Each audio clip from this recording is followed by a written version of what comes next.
کہ یقین پیدا ہوتا ہے تجربے سے. جب تک آپ کا ذاتی تجربہ نہ ہو یقین پیدا نہیں ہوگا. محض شنید چاہے ہزاروں آدمی آپ کو بتا رہے ہوں ایسا ہے ایسا ہے ایسا ہے ایسا ہے. میں مثال دیا کرتا ہوں نا کہ اگر کسی شخص نے چینی کبھی نہیں چکھی اور ہزاروں آدمی کہہ رہے ہیں وہ میٹھی ہوتی ہے میٹھی ہوتی ہے میٹھی ہوتی ہے، تو آپ ساری دلیل جو ہے اس کے لیے ہو جائے گی. آخر کیا ضرورت پڑی انہیں جھوٹ بولنے کی؟ پھر جھوٹ پر اتنے لوگوں کا جمع ہو جانا محال ہے. یقیناً چیز ہی ہوگی، لیکن ہوگی سے آگے آپ نہیں بڑھ سکتے تاں کہ آپ چینی چکھ لیں. کہیں گے چینی میٹھی ہے، وہ مجھے فارسی کا مصرع یاد آ گیا، لذت ہی بادہ نہ دانی بخدا تا نہ چشی. اس شراب کی لذت تمہیں جان ہی نہیں سکتے تم جب تک کہ خود نہ چکھو. تو چکھنے سے معلوم ہوا کہ میٹھی ہے. یہ صغرا ہوا. علامہ اقبال کے استدلال کا صغرا یہ ہے. کبرا کیا ہے؟ تجربہ صرف ظاہری اور خارجی نہیں ہوتا، تجربہ باطنی بھی ہوتا ہے. یہ ہے انتہائی پیاری بات.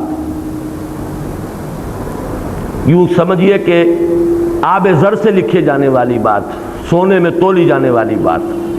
بس یہاں سے اب وہ جو تجربہ ہے خارجی تجربہ جس پر میٹیریلزم اور امپیریسزم اور یہ تمام جتنے ازم ہیں جو کہ مادیت کے اوپر مبنی ہے، ان کا راستہ جدا ہو جاتا ہے جب وہ صرف تجربے کو محدود کرتے ہیں. تجربہ خارجی ایکسٹرنل سینس اور ذریعے سے جو کچھ ہمیں ایکسپیرینس حاصل ہوا اس پر یقین ہوتا چلا جا رہا.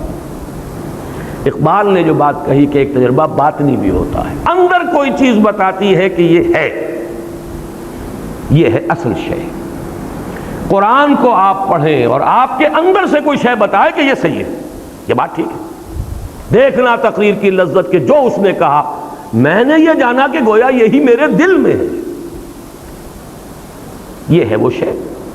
میں اس کا اور مزید وضاحت کروں گا وہ دل کس شے کا نام ہے.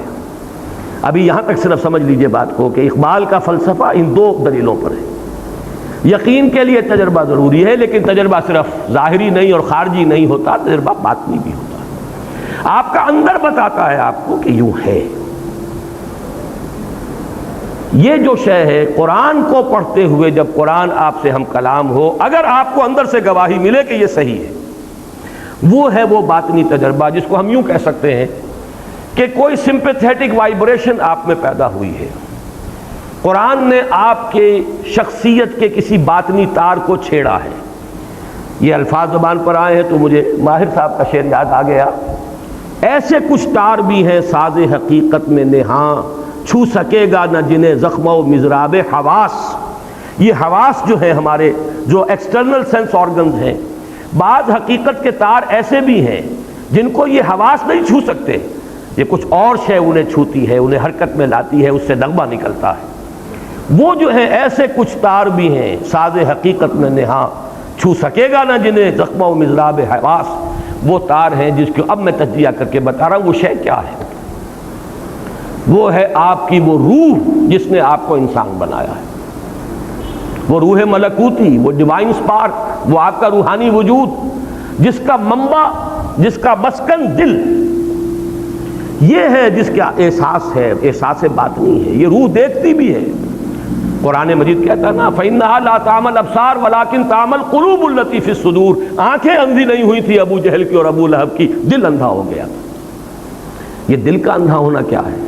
دل دیکھتا ہے یعنی روح دیکھتی ہے، دل سنتا ہے یعنی روح سنتی ہے، اور دل کا احساس ہے، پرسپشن ہے دل کی. وہ ہے در حقیقت وہ جو اس کا انٹرنل اس کا تجربہ ہے. آپ کا دل گواہی دیتا ہے یعنی آپ کی روح وجد میں آتی ہے قرآن کو پڑھ کر.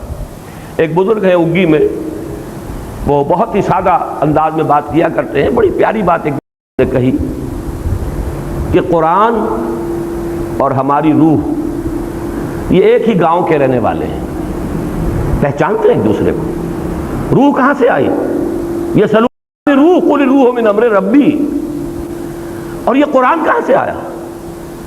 اس قرآن کا منبع بھی وہی ہے جو ہماری فطرت کا منبع ہے. فطرت اللہ التی فطر الناس علیہا. وہ روح جو ہم میں پھونکی گئی ہے اس کو اللہ نے کہا ہے من روحی فَإِذَا سَوَّيْتُهُ وَنَفَخْتُ فِيهِ مِن رُوحِي فَقَعُوا لَهُ سَاجِدِينَ. جب میں اس آدم کو تیار کر لوں، تخلیق مکمل کر دوں، نوک پلک سنوار دوں. سورہ ہجر میں بھی یہ آیت آئی ہے انہی الفاظ میں، اور سورہ صاد میں بھی آئی ہے. فَإِذَا سَوَّيْتُهُ وَنَفَخْتُ فِيهِ مِن رُوحِي فَقَعُوا لَهُ سَاجِدِينَ. اپنی روح میں سے پھونک دوں تو گر پڑنا اس کے سامنے سجدے میں. وہ روح ہے ہمارے اندر، اور یہ روح وجد میں آتی ہے. قرآن اس پر نازل ہوتا ہے، وہ وجد میں آتی ہے. یہ وجد ہے وہ کیفیت. اسی کو میں نے چونکہ امام ابن تیمیہ کا نام آج آیا ہے، ان کے ایک شاگرد رشید حافظ ابن قیم رحمہ اللہ، ان کی ایک کتاب ہے الفوائد، چھوٹے چھوٹے شذرات ہیں. مفکرین جو ہیں ان کی ایک تصنیفی کیفیت یہ بھی ہوتی ہے، ایک تو یہ کہ ایک مکمل کتاب کا نقشہ بنا کر اس کے ابواب اور اس کی بحثیں، اور ایک یہ کسی وقت کوئی خیال آ گیا، کسی وقت کوئی اور خیال آ گیا، تو ایک طرح سے شذرات سے بن جاتے ہیں. تو الفوائد حافظ ابن قیم کی ایک ایسی کتاب ہے کہ قرآن کو پڑھتے ہوئے مختلف اوقات میں جو کیفیات وارد ہوئی ہیں انہوں نے علیحدہ علیحدہ، وہ اس کا کوئی باہمی ربط نہیں ہے. وہ الفوائد، اس میں ایک جو ہے اس میں لکھتے ہیں اللہ کے کچھ بندے ایسے بھی ہیں جو قرآن کو پڑھتے ہیں تو یوں محسوس کرتے ہیں کہ وہ مصحف سے نہیں پڑھ رہے بلکہ قرآن ان کے لوح قلب پر درج ہے، وہاں سے پڑھ رہے ہیں.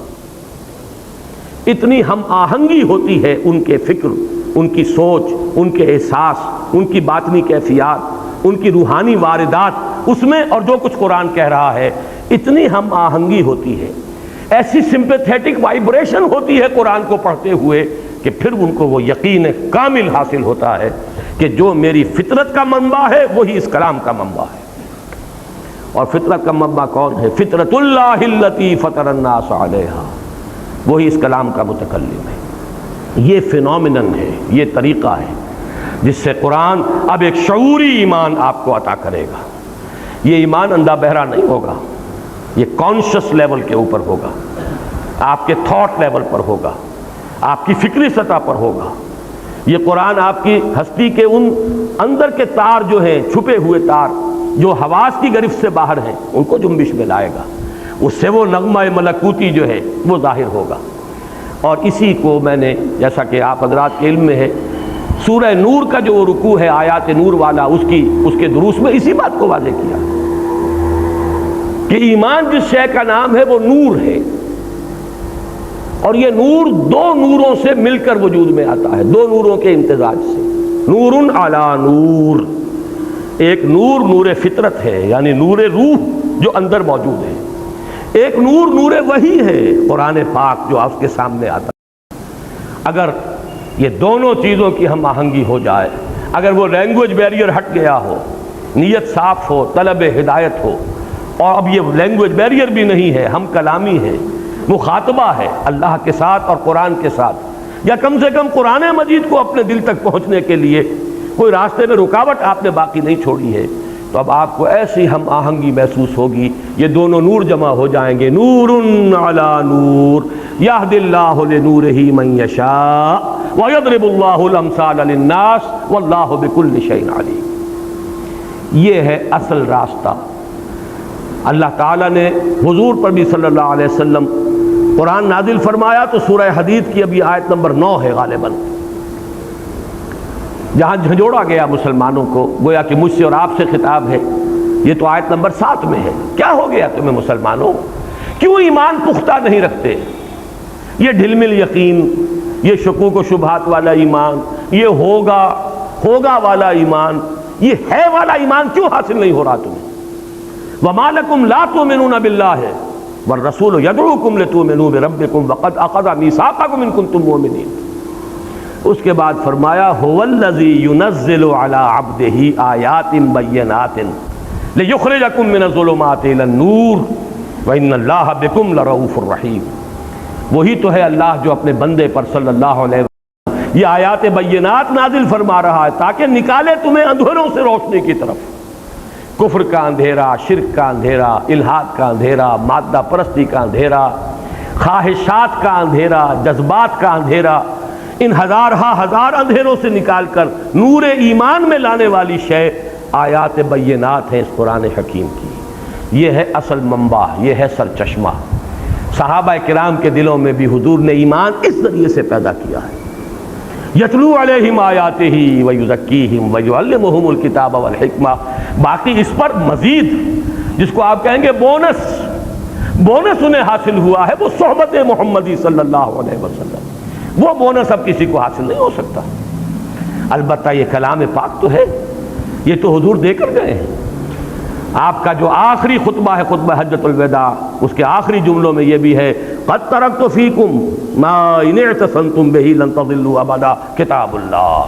لوگوں دیکھو میں جا رہا ہوں لیکن تمہیں بے یار و مددگار چھوڑ دی ہے میں نے تم میں وہ شے چھوڑ کر جا رہا ہوں، دے کر جا رہا ہوں وہ شے کہ اگر اسے مضبوطی سے تھامے رکھو گے کبھی گمراہ نہیں ہوگے. اور وہ اللہ کی کتاب جس کے بارے میں اس حدیث میں آیا فیہ خبر ما قبلکم و نبأ ما بعدکم و حکم ما بینکم وہو ذکر الحکیم وہو الصراط المستقیم وہو حبل اللہ المتین. اور یہ حدیث ختم ہوتی ہے ان 4 ٹکڑوں پر. من قال بہ صدقہ، جس نے اس قرآن کی بنیاد پر کوئی بات کہی اس نے سچ کہا. من حکم بہ عدل، جس نے اس کی بنیاد پر کوئی فیصلہ کیا اس نے عدل کیا. من عمل بہ اجر، جس نے اس پر عمل کیا اس کا اجر محفوظ.